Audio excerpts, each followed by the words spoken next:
আপনারা দেখবেন সেখানে তারা অনেক অ্যাক্টিভ। ডিজিটালি সে লন্ডনে আওয়ামী লীগের নেতাকর্মীদের নিয়ে একটা মিটিংও করেছে। অর্থাৎ সে সক্রিয়, সে অ্যাক্টিভ, সে তার কাজ করছে আবার ঋত ক্ষমতাকে ফিরে পাওয়ার জন্য। প্রতিটি কথা আমাদের এখন মেপে কথা বলা দরকার। আমরা এমন কোনো কথা বলবো না যা আমাদের এই যে বিজয় সেটাকে নষ্ট করে দেয়, অর্জন নষ্ট করে দেয়। আপনারা দেখছেন যে আজকে ফ্যাসিস্ট হাসিনা পালিয়ে গিয়ে ভারতে আশ্রয় নিয়েছে। ভারতে আশ্রয় নিয়ে সে তার মতো কাজ করছে। সে লন্ডনে একটা মিটিংও করেছে মধ্যে ডিজিটালি সে লন্ডনে আওয়ামী লীগের নেতাকর্মীদের নিয়ে একটা মিটিংও করেছে।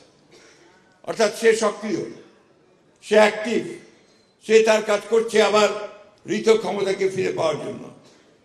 তা আমাদেরকে তখন অ্যাক্টিভ হতে হবে যাতে করে আমরা তাদেরকে প্রতিহত করতে পারি।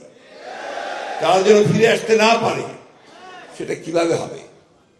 সেটা একদিকে যেমন একটা ঐক্য, জনগণের দৃঢ় ঐক্য, একমাত্র ঐক্য, অন্যদিকে আপনার মেধা দিয়ে আপনাকে আগে জিততে হবে। যে কথাটা আমি আজকাল প্রায় বলছি, এই স্লোগান আর এই আপনার তালি, এটা দিয়ে কিন্তু আপনি জিততে পারবেন না। জিততে হলে আপনাকে সোশ্যাল মিডিয়ায় জিততে হবে। সামাজিক যে আপনার যে টুইটার, ফেসবুক, এর মধ্যে সেই যুদ্ধ করতে হবে। আপনারা দেখবেন সেখানে তারা অনেক অ্যাক্টিভ, তারা অনেক কিছু প্রচার করছে, অপপ্রচার করছে, যেগুলো বাংলাদেশের জন্য, এই বিপ্লবের জন্য, এই বিদ্রোহের জন্য অত্যন্ত উল্টো কথা। তা আপনাকে এই পক্ষে, জনগণের পক্ষে, গণতন্ত্রের পক্ষে বিষয়গুলোকে আপনার কথার মধ্যে দিয়ে যেতে হবে।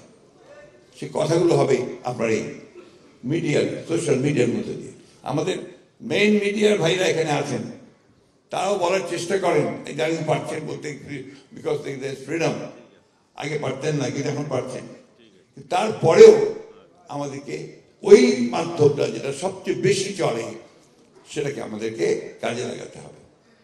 তাই আমি বলি, বন্ধুরা, ভাইয়েরা, দরকার আছে মাঠের যখন মাঠ দখল করতে হবে, রাস্তা দখল করতে হবে, রাস্তাতে আপনার প্রাণও দিতে হবে গণতন্ত্রের জন্য, অধিকারের জন্য, ভোটের অধিকারের জন্য। সবই ঠিক আছে, কিন্তু সঙ্গে সঙ্গে মেধারও চর্চা করতে হবে। নলেজ বেসড পলিটিক্স যদি আমরা না করি, জ্ঞান ভিত্তিক রাজনীতি যদি আমরা না করতে পারি, তাহলে এই পৃথিবীতে আপনি জিততে পারবেন না।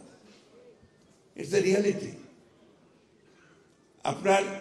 আপনি বলেন তো, আমরা তো 15 বছর লড়াই করেছি, তাই না? এই ছেলেরা কি অলৌকিক শক্তি পেল যে তারা 2 মাসের মধ্যে একটা যুদ্ধে চূড়ান্ত বিজয় অর্জন করে ফেলল? সেই শক্তিটা কি ছিল? Social media. সেই শক্তিটা ছিল তাদের এই কথা, তাদের লেখা, মানুষগুলোর কাছে কাছে পৌঁছে গেছে। এটা আপনাদেরকে অর্জন করতে হবে এবং সে তরুণদেরকে করতে হবে। এই তরুণেরা সবসময় পাল্টায়, তারা সমাজ বদলে দিতে পারে, তারা মানুষের চরিত্র বদলে দিতে পারে, দেশ বদলে দিতে পারে। তাদের সেই শক্তি আছে, সেই শক্তিকে আপনাদেরকে কাজে লাগাতে হবে। যে কথা আমি বারবার বলে এসেছি, আবার বলছি যে এখন কিন্তু এই সময় হচ্ছে সবচেয়ে কঠিন সময়। আপনার একটি পদক্ষেপ যদি ভুল হয়, আপনি পেছনে পড়ে যাবেন, খাদে পড়ে যাবেন। আর যদি সঠিক পা ফেলতে পারেন, তাহলে আপনি জয়লাভ করবেন।